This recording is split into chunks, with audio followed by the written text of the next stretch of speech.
You know, for a long time, I sort of suffered in silence. And this series is trying to shine a light on these topics. There is no stigma to me. It's mine.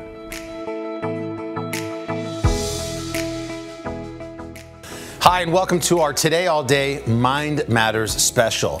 You know, this month we're celebrating mental health awareness, a very important topic for everyone, but especially young people here in America. The youth mental health crisis is all too real. So we want to celebrate the people helping to fight it and normalize those conversations. Good example, musician Em Byhold. You may have heard her song, Numb Little Bug. It's her debut single. It's everywhere. It's about Em's experience with antidepressants. The earworms blow up TikTok, prompting fans to share their own mental health stories. Last year I had a song called Groundhog Day that was doing well on TikTok, and all of a sudden labels were reaching out and my dreams were coming true very quickly, but at the same time I had started on antidepressants and I didn't realize that they could take the highs away as well as the lows. And I had a conversation with my mom where I was like, my dreams are coming true, why am I not as happy as I expect to be? And she was saying, that sounds a little bit ungrateful. And I was saying, it's not ungrateful, let me find the words for you, and then basically wrote Numb Little Bug. The viral TikTok launched singer-songwriter Em Byhold into stardom. In February, the single captured #1 on Spotify's Global Viral 50 chart. And in April, Numb Little Bug landed Em at the top of Billboard's Emerging Artist chart. Today, the song has been streamed nearly 250 million times. Do you remember the first time a fan came up to you and said, Em, I heard your song Numb Little Bug, and it affected me in, what did they say? During the tour, I had a few people come up to me and tell me that they had tried to commit suicide last year and had, kind of recovered and found help, but also found my music, and that's the most meaningful thing I can get out of any of it. The fact that they felt they had support through what I was writing, and those are probably honestly my favorite moments from tour, and I'm so happy that they're still here and getting help. What is your history with mental health? Is there any from your childhood, or when you look back on your young life, do things come to mind? I was diagnosed with generalized anxiety, but I also feel like a lot of people in this generation have it. Yeah. Come on. Anxiety society, sister. We're part of it. Me too. Yes, sir. But it was getting to a point during the pandemic where I was I had a mood tracker app and I had so many lows every day that I was like, I need to do something about this. And I had an appointment with a psychiatrist, and within 15 minutes she prescribed the meds, and I was kind of taken aback that it, didn't take a longer conversation to do something as drastic as that, but I was willing to try. Did you think about other alternative ways to kind of deal with this, as far as maybe going to therapy or whatnot? I've talked to a few therapists and still haven't found the right person for me yet, but it is an active search, and I tried different versions of the medication and just decided that wasn't the route for me. But again, for some people it really is. I think it's just finding what's best for you, and also making sure you talk to the people around you as well. And what role has music played in your mental health journey? Music has always been my form of therapy. It's the way that I process my emotions best. It's a flow state when I'm writing, and there's nothing quite like it. I have it on good authority that at your concert last night, you actually have another song that's unreleased called 1, 2, 3, 4, 5 that also deals with the nature of mental health. Tell me about it. Yeah, I wrote 1, 2, 3, 4, 5 with a couple of friends of mine about panic attacks and using the counting to 5 method to get over them. Because I've had my own experience, not to the worst extent of panic attacks, but where you get choked up and you can't breathe and the whole world kind of caves in on you a little bit. And know it well. I have this phrase that's dance through your depression. I think we need to sort of band together and find positive ways to describe these really tough things that are going on. My generation has a history of, and others, of not discussing these issues. We hide that. That's where that suffering in silence idea comes from, and the stigma on mental health. I love your bravery in the writing of the song and the recording of your personal feelings, how you do it with such courage, and you're so unabashed about it. And look, it's so relatable. Do you feel like your generation has a better time of discussing the topics of mental health? Oh, for sure. I remember I was making a video and I had a pill bottle in it, and my parents were like, are you sure you want to show the pill bottle in this video? Because that's a sign of weakness. That's just what their generation grew up on, and that makes sense. But I was like, we just talk about it and we laugh about it, because that's the only way to get through, in my mind. So I have no shame attached. Well, I love it. What did your family say about Numb Little Bug when they heard it? The whole thing? I think the first time they were like, wow, you're really saying all that. And I was like, yeah. But I think as they've seen the response and the comments and the DMs and people saying like, you know, after hearing this, I went to therapy or I talked to my family, I think they get it now. Access to mental health resources is another major hurdle for Black and brown communities, and even just talking about the topic can still feel very taboo. So I spoke to one inspiring teacher in Los Angeles about the creative ways that he's bringing those desperately needed resources to his own community and students. Take a look. Whenever you decide to go to therapy, whatever you do, you want to know the questions to ask to find the right therapist for you. But a lot of times we don't know the questions to ask. It's the same thing finding your favorite restaurant, finding a pair of shoes that fit. You got to try a few on. For BJ Williams, mental health is a calling. So BJ, your friends and family know you as the mental health guy, huh? Is that right? Yeah, I'm the mental health dude. How did that happen? Man, you know what? Actually started when I started going to therapy for myself. And then I started doing this work that I'm doing now. And so, yeah, that gave me the moniker of the mental health guy. My initial intro into therapy was actual couples therapy with a girlfriend. During that time, my older brother died by suicide. And I left that relationship and a week later got into individual therapy. Your friends, like what did your friends think about you going to therapy? Did you tell them? Yeah, it was great. They were very supportive. And then I found out that some of them had gone before as kids or as teens. They just never spoke about it. And here I am, I'm like, yo, man, I got to go to therapy today. And all of a sudden it was, yeah, B, I went to therapy before. And I was like, well, how come you didn't say anything to us about it? So it kind of just opened up the conversation within my network. Why do you think that? Why do you think people aren't forthcoming about going to therapy? There's a stigma behind it, especially in Black and brown communities, especially amongst men. And so it's one of those things that are, you know, stigmatized and that we're afraid to say because like it's either you're crazy, you're on pills, or we write it off. But instead of writing it off, BJ kept the conversation going. As a teacher at Jefferson High School in South Central Los Angeles, he saw his students struggling with their mental health. There's nobody on this planet that doesn't have some form of struggle, right? But I'm in the underserved, you know, what would be considered poverty level community at a high school that's one of the oldest high schools in LA. And I know the makeup of the school is mainly Hispanic Latino. We lack resources here, you know, we lack school materials here, we lack a bunch of things. So he launched the Can I Be Vulnerable bus in March. Its first stop, Jefferson High School.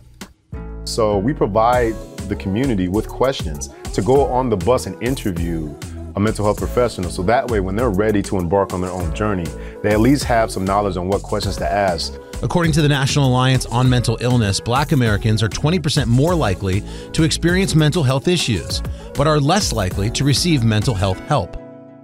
And more than half of Hispanic young adults with serious mental illness may not receive treatment.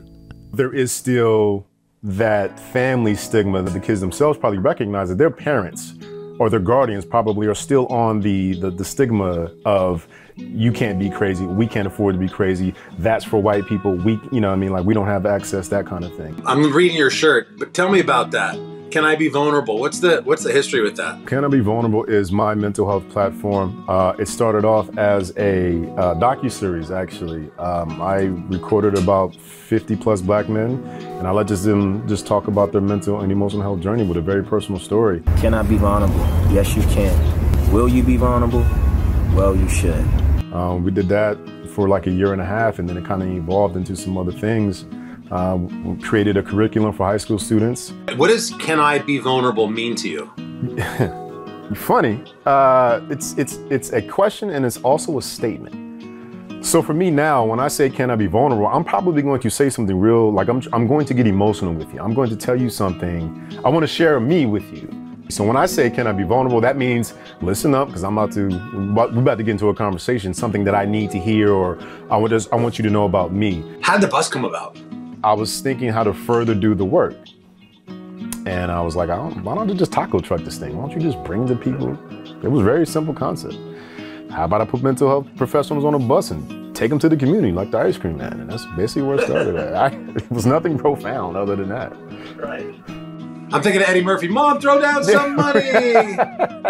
That ice cream is. Yeah, like it was really just that. I was like, you know what? Mental treats for the kids, man. I think it's brilliant. That's really what it was. I was like, yeah, if I had a theme song, they know it's going to be mental health coming. When you were done with your event at Jefferson, did you hear back specifically from any students? What did they tell you? They liked it, one. They felt it was needed, two. They would definitely go on a bus again, but more specifically, they do plan on going on a mental health journey. Having somebody that looks like them was really encouraging. They felt more at ease. There's an important part here about cultural competent care, right? I mean, that's at the essence of this. Yes, yes. And depending on what community we go to, I'll reach out to the mental health resources in that community so that they can do the work. I just have 2 office spaces on a bus. But essentially, it could be resourcing where these social workers provide resources to the community on where they can get access to care, either free or, sliding scale, or provide something themselves. On the other end, it's educational as well. I didn't expect the kids to get on board and just open up.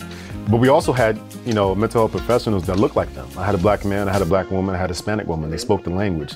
And I think that helped tremendously. Hey, do you think that like this particular generation of young people that you work with and talk to and know, do you think this is the generation that can really help destigmatize the mental health issue in the Black community? I truly believe that the next generation looking at us do this work and will continue on and will definitely do it. Since its launch, BJ's Mental Wellness Bus has made more stops around Southern California and Las Vegas. BJ plans on keeping those conversations and his bus rolling. And that's the thing about it. If you build it, they will get there eventually. Because I've been noticing, like, again, with my bus, people have been asking me, D, when are you coming here?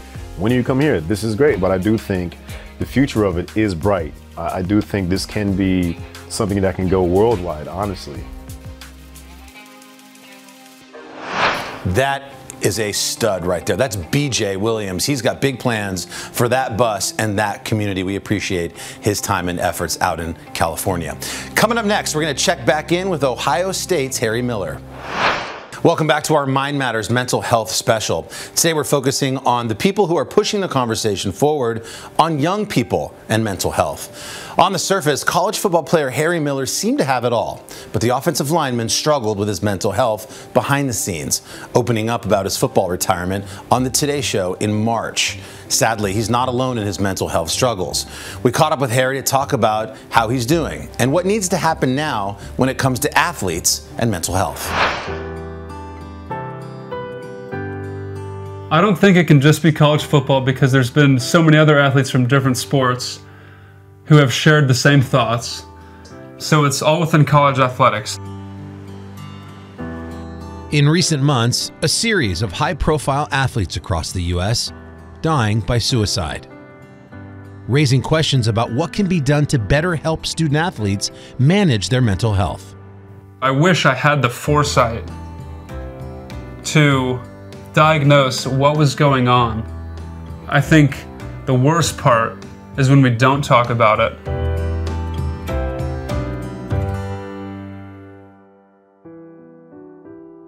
I've been in the sphere of seeing psychiatrists or mental health professionals since I was young, since I was 8 years old or so. But prior to the season last year, I was in a pretty poor spot, and perhaps poor is an understatement. Harry's been on the football path since he was little. While it started off as just an after-school activity, he later found himself struggling under the pressure. I remember a coach one time during recruiting when I was a junior came up to me and talked about the NFL. I remember, like, in that moment, I don't know, you just feel sort of the weight of the hand you've been dealt. Some of those prophecies feel like death sentences. And you're like, there's no way out of this. Everybody thinks this is what I am, and I've got nowhere to go now. Last season, he hit his breaking point. So I spoke with my coach, Coach Day, our head coach at Ohio State, and was just honest and straightforward with him. I was depressed and anxious, and I had suicidal thoughts, and over the course of what was the season, essentially, I was receiving help for that. And I think back about how could I have been so sad and have felt so awful that I would have wished not to be here. So he retired from football. Harry, in March, when you said that you're going to not play football for medical reasons and you got the courage and you actually did it, what did that feel like? Yeah, it felt awesome because it felt like taking a mask off. And prior to that, having to wear a mask, I gave up the stuff that was not for me to begin with. And because of that, I'm extremely grateful, and it's honest, and it feels great. When you were on the Today Show and you shared your story, what was it like when you got off TV? Like, what was the reaction to that? It was huge, a huge response. I had high schoolers talking about their experience. I had other college athletes talking about their experience. I had middle-aged men talking about how they wanted to take their own lives. I don't know many issues that spread across every demographic like mental health does. Yeah. And it's our hearts, it's our souls, and it's in every single one of us. What does your mental health toolkit look like? What works for you? Do you go to treatment? What do you do? I would say I have some logical backstops in my head now. I just think of all the people who love me. I think of my mother and my father, my brother, my girlfriend, and my friends. For me, it feels like I sort of hiked forward a few miles and got the layout of the land, and I'm hoping to just come back and say, you don't have to keep going this way. There's a better route than this. At Ohio State, Harry still trains with his teammates each morning, and the football staff has begun a suicide prevention training which will equip them with the tools necessary for responding appropriately to someone in crisis. QPR, question, persuade, refer. It's a way to save lives. It's a way to give people hope. With the pressure of playing collegiate football lifted from his shoulders, Harry is focusing on his education. Someday, he wants to be a Rhodes Scholar. And he's enjoying his hobbies, from reading classic works of literature to playing guitar.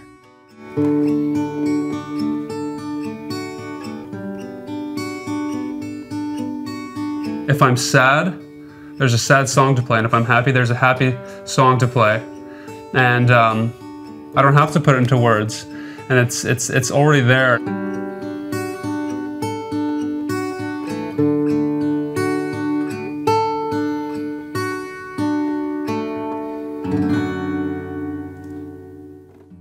For anybody who stumbles upon this and watches it and is struggling with their own demons, what do you say to somebody like that? There is nothing so absolute as suicide. And I remember I was talking to my friend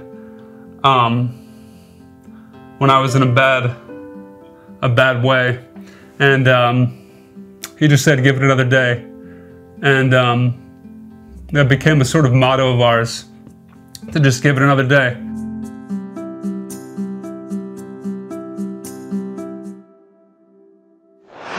What a great guy and such an inspiration. Appreciate Harry. Coming up next on Mind Matters, we're going to show you 2 different apps trying to help teens' mental health. So today on Mind Matters, we're shining a light on the people working to solve the youth mental health crisis and eliminate the stigma around discussing the topic.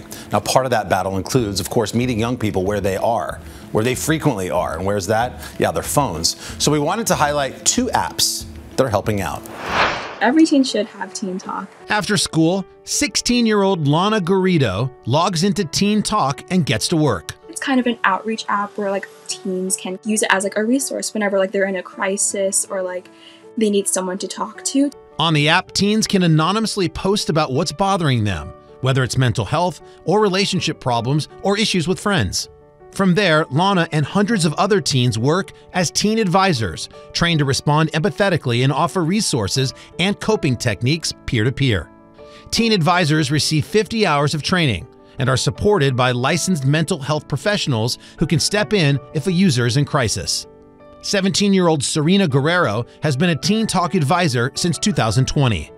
There's a shared understanding of what high school is like. There's a shared understanding of how friend groups can be, and that's something that I don't think that you can always get from an adult, no matter how much you trust them. The app is offered through the Jewish Big Brothers Big Sisters of Los Angeles organization. Teen Talk app was started 4 years ago in response to a growing need that we saw for teens to receive mental health support. And to date, we've reached over 40,000 teens in the last 4 years. At the start of the pandemic, the surging number of new users crashed the app, which had to be rebuilt to accommodate its new user base. We've also seen that for a lot of teens, just having a conversation with a peer about what they're going through can be a protective factor that allows them not to go down a path of more mental health challenges, more anxiety, more depression, that it actually prevents that. And that mental health support and validation can go both ways. What made me want to join Teen Talk was, it was a personal experience. I struggled with an eating disorder myself. And I feel like through my journey with mental health, I kind of wanted to be that person I wish I had when I was struggling. I feel like I was able to relate with other kind of teens who are going through like similar things. Sometimes it's not even about eating disorders. It could be something about like body dysmorphia or like kind of body related issues. And I feel like that definitely kind of helped me heal from that experience. So one of the lessons that we go over in training and in our continued education classes are dealing with people who struggle to come out as part of the LGBTQ community. The way Teen Talk was just able to make that feel so normal, it really empowered me to come out to friends and family. And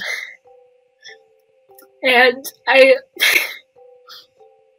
didn't know at the time how much hiding that part of myself was affecting me until I was able to come out.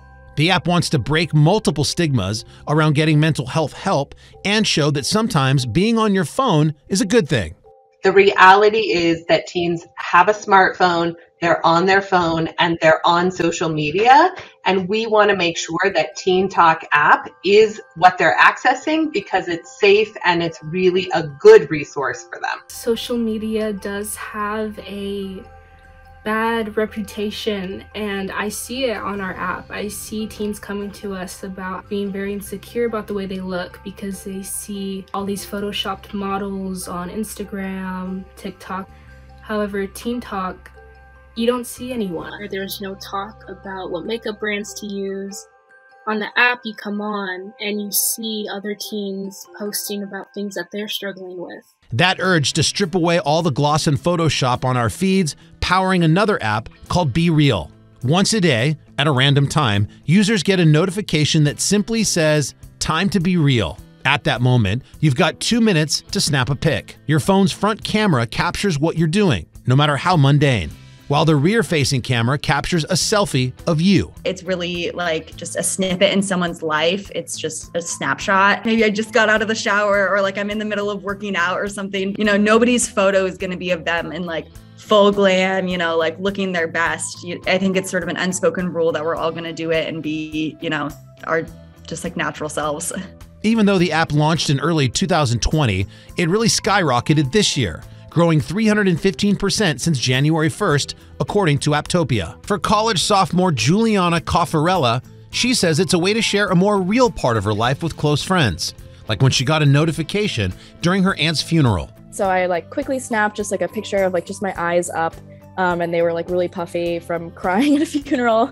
But you know, those are things that are like slightly more vulnerable moments. Be Real is marketed as an alternative to addictive social networks. It won't make you famous, the company bluntly states. If you want to become an influencer, you can stay on TikTok and Instagram.